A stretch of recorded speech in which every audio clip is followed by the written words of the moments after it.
Welcome to the ManXchange podcast hosted by Coach Alfonso Short. Join him each week on Saturday mornings as he engages with his guests and they discuss men leading, boys thriving, and communities winning. The conversation is underway. Hello and good day to everyone. My name is Coach Al Short. I'm the host of ManXchange podcast, and I'd like to introduce you to a special guest today. But before I do so, I want to give you that my main objective and aim with presenting this type of podcast or show is that hopefully we can bring and bridge the gap between the generations of men of all walks of life, that we can share our experiences, share some of our things that have not been so successful and how we overcome things, but overall just to come together and become a greater community for our own personal needs, also as for society overall. My main mantra for ManXchange is that I create a safe community that we can be informed, we can be heard, we can be healed, we can be honest, we can be humble, we can be whole, and we can be transformed. Thank you so much. I'd like to now introduce you again to my special guest, Mr. Anthony Pops Mitchell. Hello, Mr. Mitchell. How are you doing today, sir? How are you doing today, sir? I'm doing excellent. Would you share just a little bit about yourself, before we get started? Well, I was born in Memphis, Tennessee. Right now, my age is 84 this year. Okay. So, I always tell the story. I came in the world traveling. Went from Memphis to Tennessee to Buffalo to Pittsburgh. I came in the world traveling, doing a lot of things in my life. Because when I grew up, I didn't have my mother and father with me at the time. And my grandparents and kinfolks, they shared the love with me to get me to where I am today. Praise the Lord for his grace and mercy, working through them to take care of a person like me. Yes. And I'm so grateful for all of that, So here's what I'm trying to say is that things were working kind of rough for me, but then they were working good for me. Because I didn't know the Lord the way I know him today. Yes. God will take you through a lot of things in your life to get you where he wants you to be. In fact, during the whole book I wrote a book called My Life and Walk with God. It's now on Amazon and it's the audio. But the thing through that is you learn to trust in God, knowing that God alone, nothing is impossible for him. And his grace covers all that you do. Ain't nothing wrong that you can do to overshadow his grace. You got to learn to know right from wrong. And you got to trust in the Lord that he will lead you and guide you from wrong and to do the right thing. I didn't know all that at first. I just was having a good time. I just had people that loved me and took care of me and took me in the right directions and everything. I used to always cry about wanting to have brothers and sisters and didn't have a family. It was just me and my family that loved me. They took me around, carried me everywhere. I had an uncle that was a musician, and he played for everybody. And he used to take me and grab me, take me around with me, take me everywhere that he went. And I loved him for that. So my mother had left me at a young age and went to Buffalo, New York to find a place for me to come stay with her. But during the time because she was young and she couldn't have a child then to take care of her. So like I say, my family took me from one place to the other. I had an aunt in Chicago. While I was staying in Memphis, my mother was going to come get me. And my mother called and said, she's coming to get him. I said, well, look, you ain't got to come away from Buffalo. You can come to Chicago. And then I let him come to Buffalo. So I went there. It wasn't a quick stay. I stayed there for a long time. And then my mother, she said, I just got to have my son with me. So my mother finally came and got me. And I had to deal with a new life because I didn't have to get to know my mother. Because I was young. And when I got to my mother, I was going on 10 years old. and had to learn to go to school, a lot of stuff. And we had lived in a rooming houses where there's only a room for her and me, all those type of things. And as I started to go to school at a young age, I seen she was trying to do a lot of things for me, and she wasn't able to do a lot of things. She was doing without things to help me to get what I needed to do to go to school. Yes, sir. And it had one of those things that kids don't know that today, that I had a Sunday best and something to go to school in. Sometimes I had to put cardboard in the bottom of my shoes. You know. And I've heard that before. I've heard that what you're saying. I'm not saying so. I've heard that message before from others that's in your age range, so to say. My grandfather, my uncles, some of them, in that because you at least you had we call it an opportunity, but it was kind of forced on you in life, as you say, to be without your biological parents, but grandparents.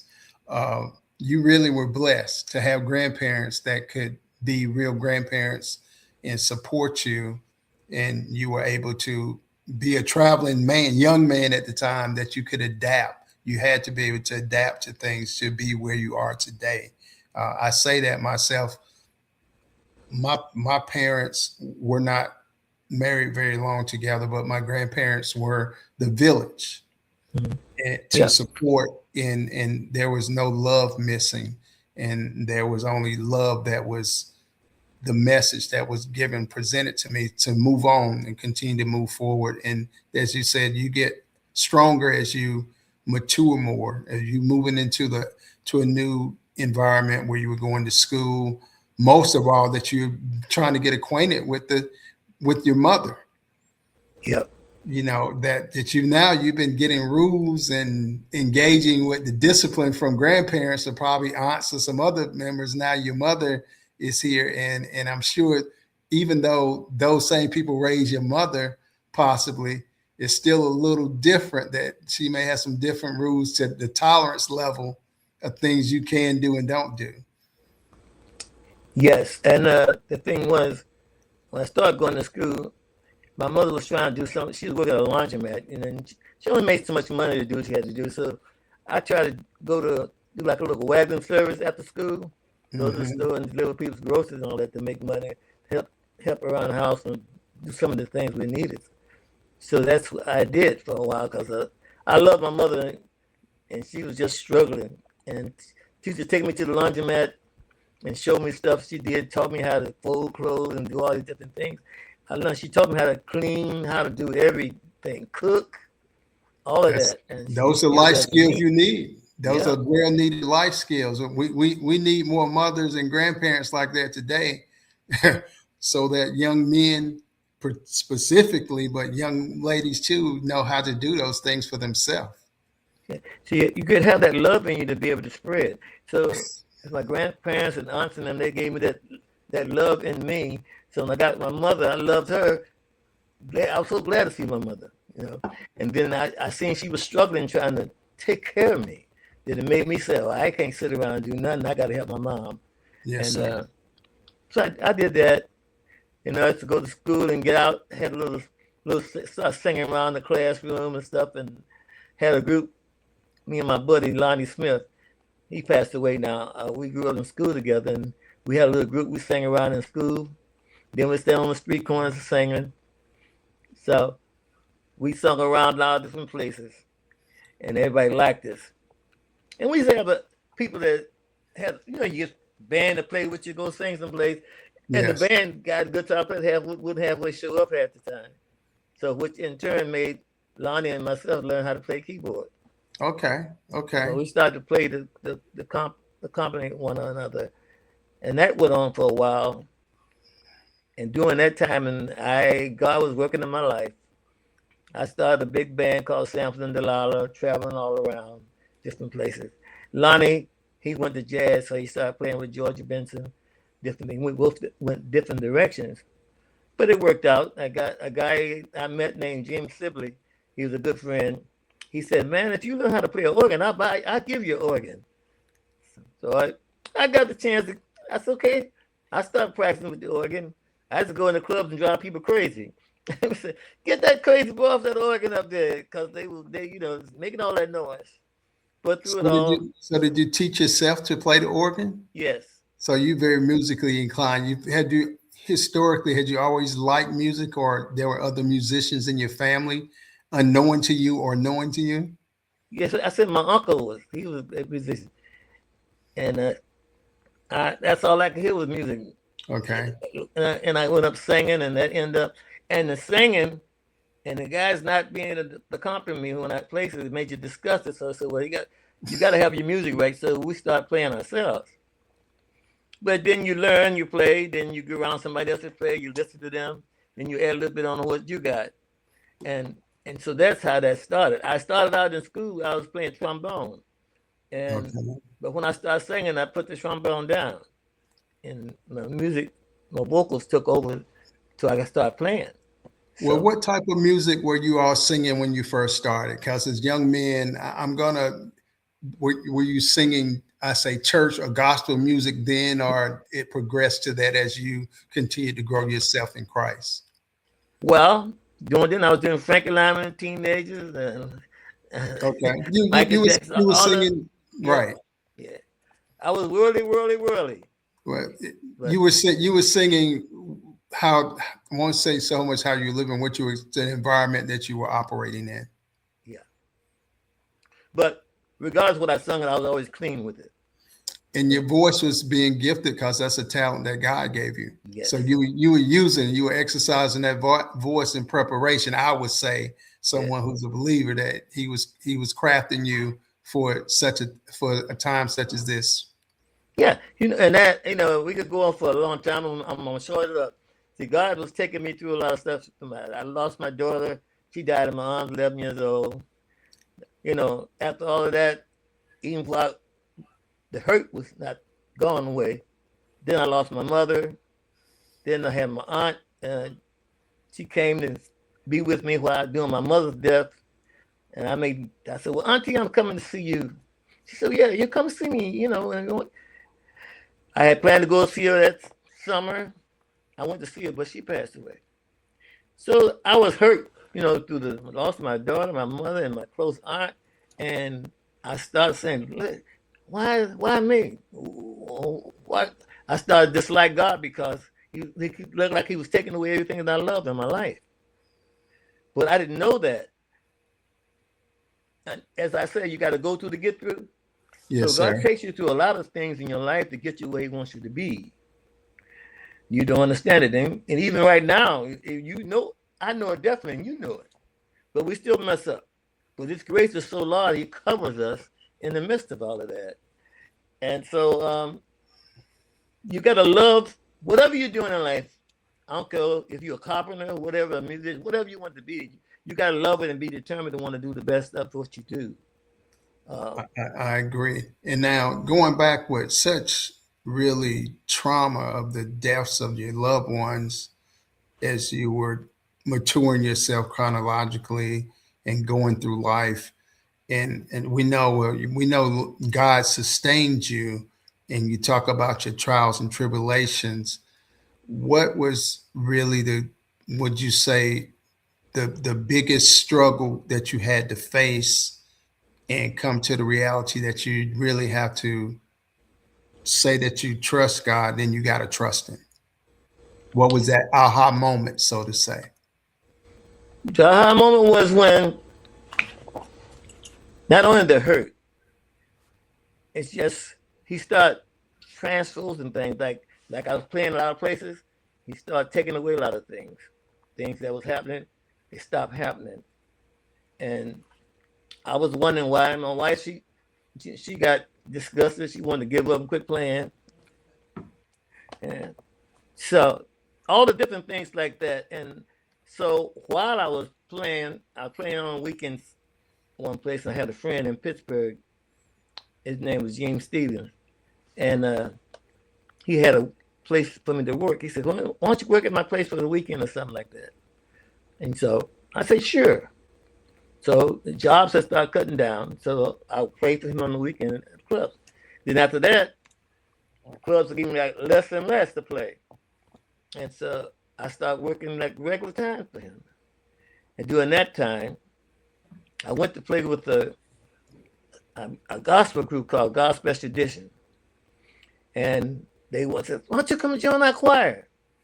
So me and my wife went to join. But as that time, not being the Christian that I should be, and my faith in God the way it should be, you had people in the time like, well, we don't want that kind of singing in our choir. You know, they singing all the street stuff with this and that, blah, blah, blah. And the same people that didn't want me to join were the same people that shout when they be singing and come out to church and cuss you out. But I had to learn out of that.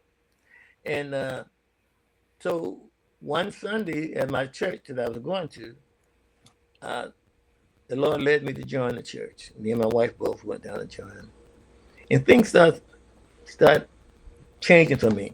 And I was going to join. I joined the male chorus, and they had a music director, and she was name was Lisa, and she had me playing. One time she used to let me rehearse with the choir, and then what she would do, she would start not coming when they get ready to sing. They have to end up playing for the choir.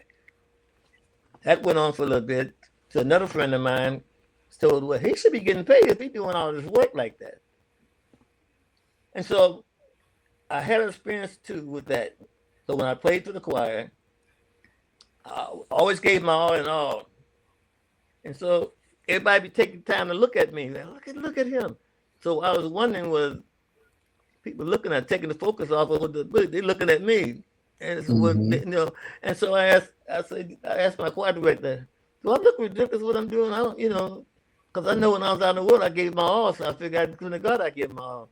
She said, how do you feel? So then I started going to Bible study and classes. And I started getting my walk with God straight, reading His Word. So I used to have rehearsal by myself at home. It got to the point where I realized what my music meant to me.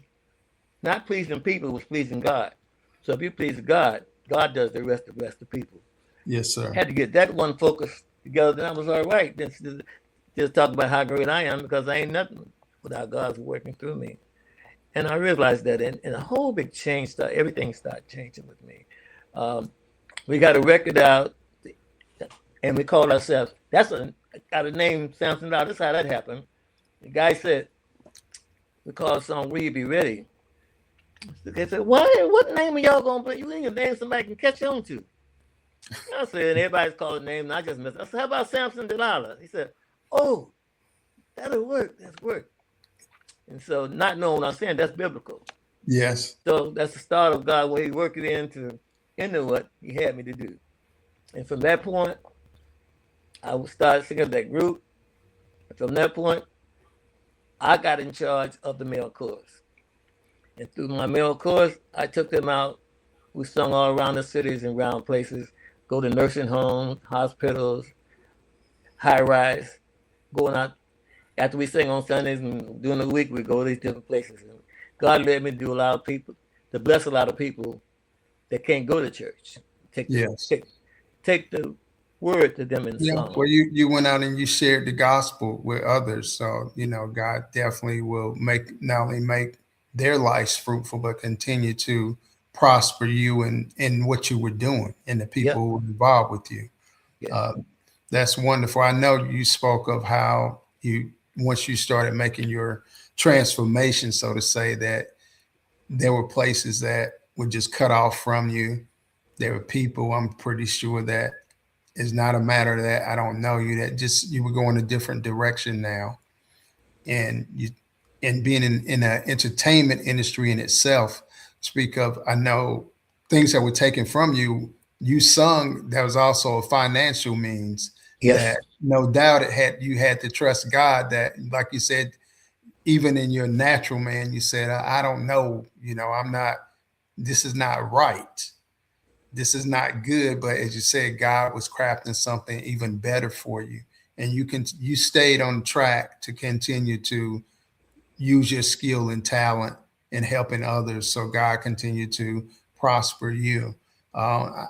I take that as a personal message for myself. I'm mindful to try to identify my purpose all the time And my purpose is to share with people the gospel, but share with people from a realistic standpoint of not in judgment, but in love. And I can tell in the years that you've been singing, and you've lived 8 decades plus, and you're still here, you laugh and you smile and you're sharing with me. You're pouring life into me from your toolbox right now, and definitely encouragement. So if you were speaking to a young Anthony today with what you know now you know. Because you know that term, if I'd have knew then what Right. I know now, what would you say to inspire a young Anthony Pops Mitchell? Well, first of all, you got to learn what's right and what's wrong. And if I was around to encourage, and need somebody to encourage him to know the Lord and put God first in their lives, and that way they could learn how to be a pillar to somebody else. And one thing about you're gonna learn as a young person, you can't rush the process. Yes, sir. You can't undo. You got to know the difference, like I said, between right and wrong. You love your music or whatever you plan in life, you love it and you do it and you give it all. And the fact is, whatever it is in your life, you got to go through to get through. You Yes, get sir. through and you get to Jesus. He's the light. He's the one that It, keep the light shining in you it and is a change process. you. Yes, It's a sir. process. I have a saying, and I'm gonna stick to it the rest of my life. And that if God is not in it, there's nothing good that's gonna come out of it. Nope. No. No. And I don't do that for heat or debate or judgment on anyone. But I would say take that and meditate on it. I know that you have definitely been inspired. You have been transformed. You have been inspired. You have helped others. And in doing so, what led you to the book? I mean, I hear all of that and said I did it, but what made you sit down, focus, and say, I want to tell this story? God did it. Because the fact about it, every time I'm gonna do something in my life, I write down a little something, a little, and somebody, people come to you gonna write a book now, and I'm procrastinating. Yeah, I'm Yes, gonna sir. do it. I'm gonna do it. And one day, one of my male course members, his wife and them, they loved me for what I do, so they bought a software, and they said we want to do the biology of your life, and so they did. She sit down with me one day and asked about everything in my life, where I come from, how this happened, and all that. And she did a good job on it. And it was taking me to some changes because, like I'm saying, I wrote stuff down now. That's what I want you. What I wrote down. That's it. But anyway, she did a great job with that. And then somebody said, she said, I don't know how to do a book. She said, and so somebody told me about. There's a young lady named Penna Jane. So you should send it to her because she does books. So I sent it. I sent the script to her, and she said, "Yep, we can do this." And she got it on the phone with me after she read it. She said, "Now let's start writing this book." Yes. So everything I had written down. She said, "Well, why did this happen? What did you do when this happened?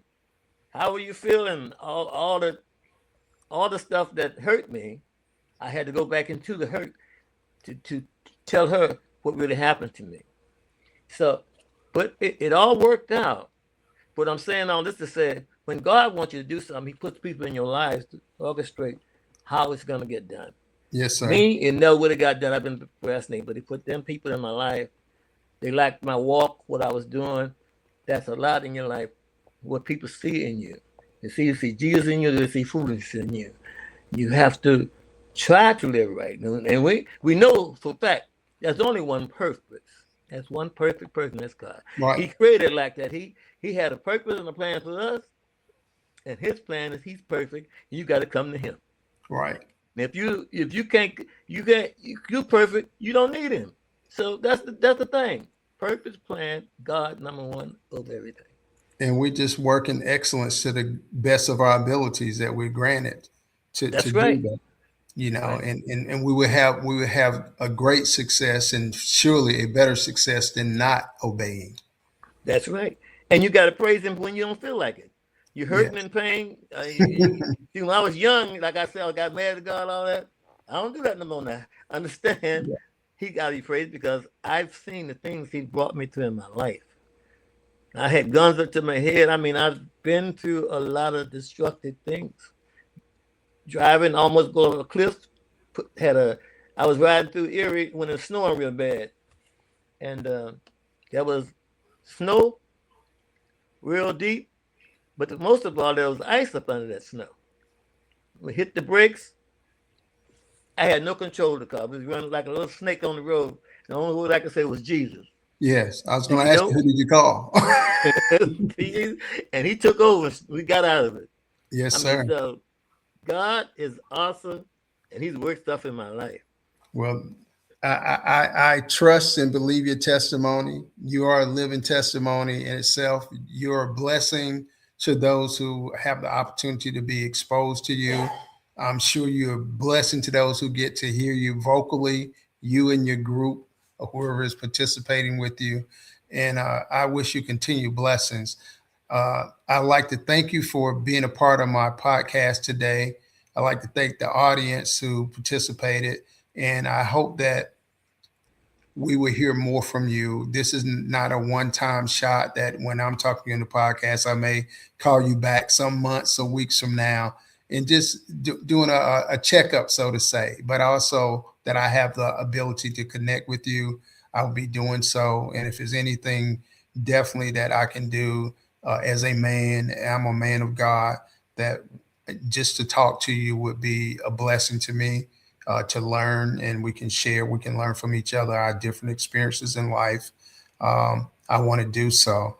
Uh, any last words you'd like to share with my audience before we end this? Well, I like to say Jesus is the best thing that ever happened to me. And the song I always say, whatever you need, God's got it. Whatever you need, God's got it. Whatever you need, God's got it. And He's waiting to give it all to you. Yes, thank you. Thank you. I believe that. I hope that we have believers who have listened in and share that same word. God does have it, and He has it for us individually and corporately. Well, thank you so much, Mr. Anthony Pops Mitchell. Now that I know you, and I definitely will be following up to hear some of your music. And like I said, you have a great weekend. I want my audience to have a great weekend and continue to have blessings as you move forward with your life. Thank you and have a great day. Thank you. God bless you. God bless you.